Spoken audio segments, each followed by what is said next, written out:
maalin dhaweyd oo aan fogeyn toddobaad meel ka soo wareegay ayaan xafiis soo galay beesha qadareen joogo xafiiska waxaan ugu socday nin baan u shafaaca qaadayay oo aan rabay ninka madaxda inaan kala hadlo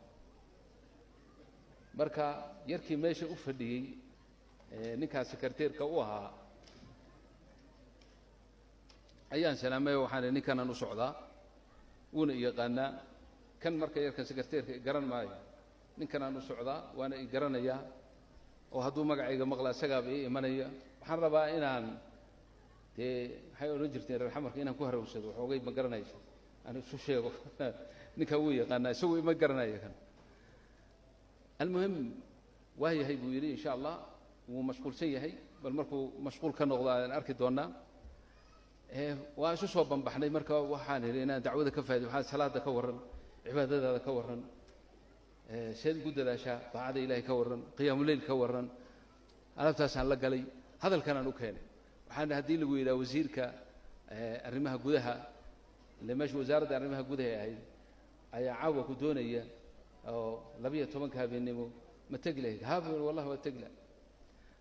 haddii lagu yidhaha amiirka waddanka waa qadar amiirkeeda ayaa waqti kale laguma hayee 2 habeenimo ku doonaya ma tegi lahayd ها والله واتقي لها ها ابدا شيخو markay sheeg maxaa idin ku keenay qisada isaga qisa ii sheeg wuxuu yiri safar baan ahaa tacliim baan waxaan u jiray buu yiri meesha le waana askari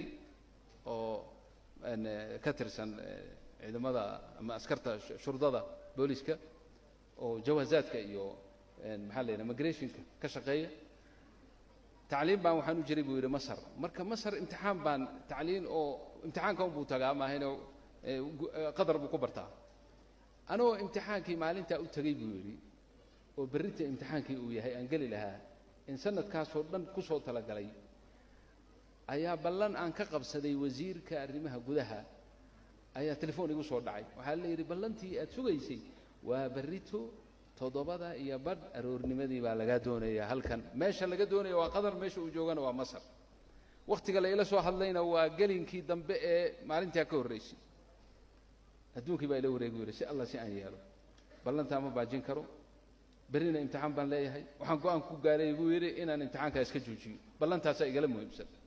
diyaaradan raadiyay diyaarad markii aan waxaan helay buu yiri first class oo lacag badan la iga qaatay soo raacay buu 12 habeenimo ayaan ku soo dagay buu yiri qadar aroortii 7 iyo barkana waa mawcidkii iyo ballantii wallahi ma seexan buu yiri leeso ma keenin ballantaasi si ila weyntahay iyo danta aan kale yahay iska soo jeeday buu yiri salaada subax markaan tukaday anoo sideedii u soo jeeda ayaan 7 iyo bar ma suginay markiiba waan kala huuyay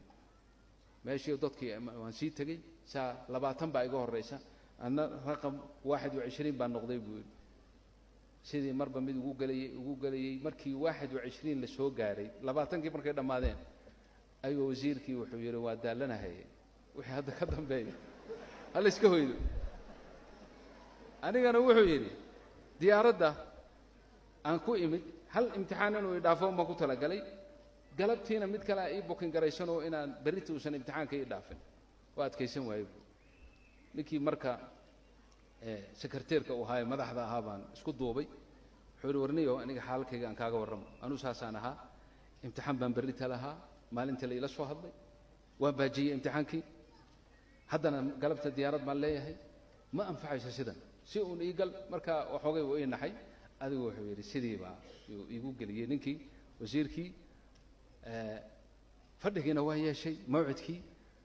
ballantiina alxamdulillah galabtiina waan dhoofay waxaan arrintaad u socotay ma kugu hirgashay hawa ay hirgashay buu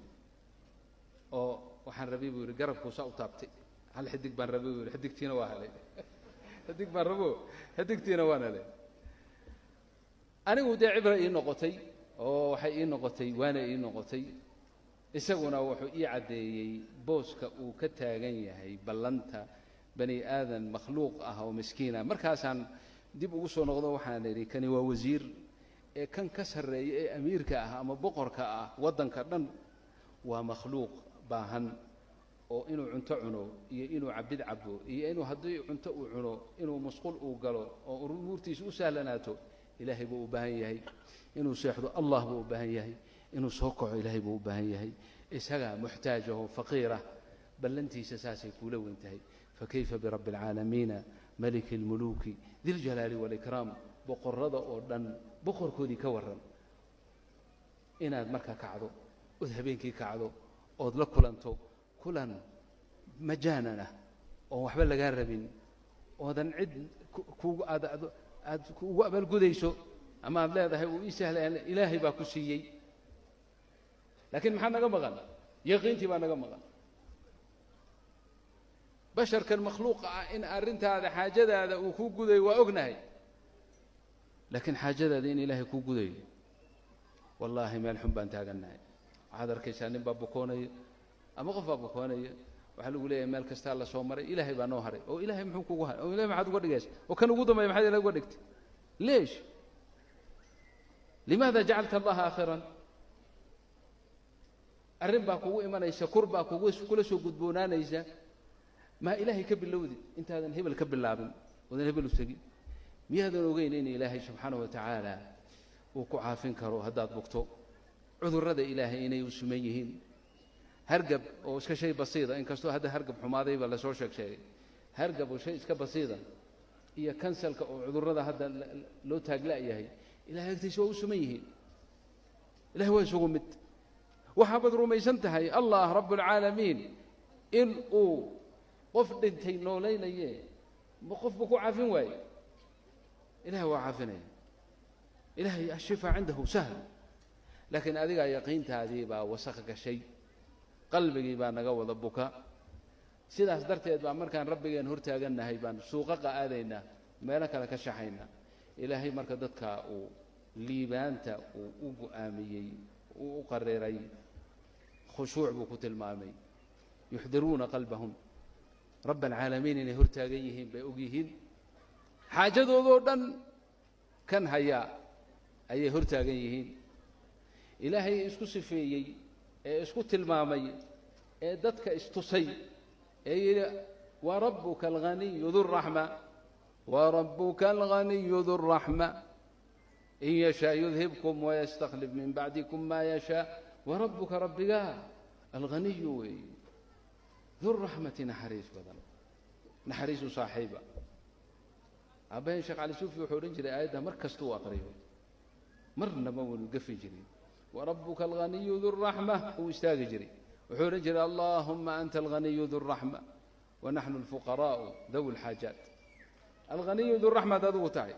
أنا ونوحنا هي فقراء ذي حاجوين كلها مساكين تابانون